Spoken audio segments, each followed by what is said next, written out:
शिवसेना उद्धव बाळासाहेब ठाकरे पक्षाचे जिल्हाप्रमुख मुरलीधर जाधव यांना पदावरून हटवत शिरोळ तालुका प्रमुख वैभव उगळे यांची जिल्हाप्रमुख म्हणून निवड करण्यात आली आहे। वैभव उगळे यांच्यावर शिरोळ आणि इचलकरंजी विधानसभा मतदारसंघाची जबाबदारी सोपवण्यात आली आहे।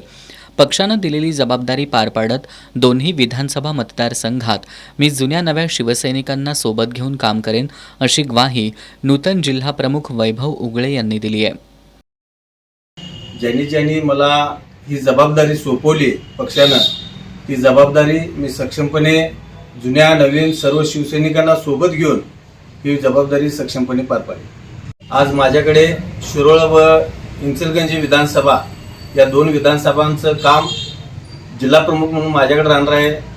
ही जी जबाबदारी पक्षानं माझ्यावर टाकलेली आहे ती मी सक्षमपणे पार पाडेन एवढीच मी आपल्याला ग्वाही देतो।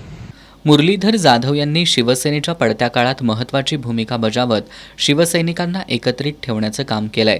ते करत असताना त्यांना लोकसभेच्या उमेदवारीचे वेध लागले, त्या दृष्टीनं त्यांनी वातावरण निर्मिती सुद्धा केली होती।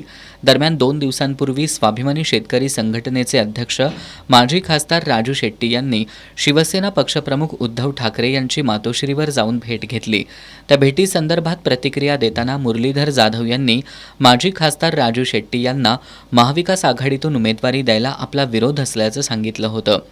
दरम्यान आज त्यांना जिल्हाप्रमुख पदावरून दूर करण्यात आल्यानं राजू शेट्टी आणि पक्षप्रमुखांच्या भेटीसंदर्भात त्यांनी दिलेली प्रतिक्रियेमुळेच त्यांच्यावर पक्षानंही कारवाई केल्याची चर्चा सुरू झाली आहे।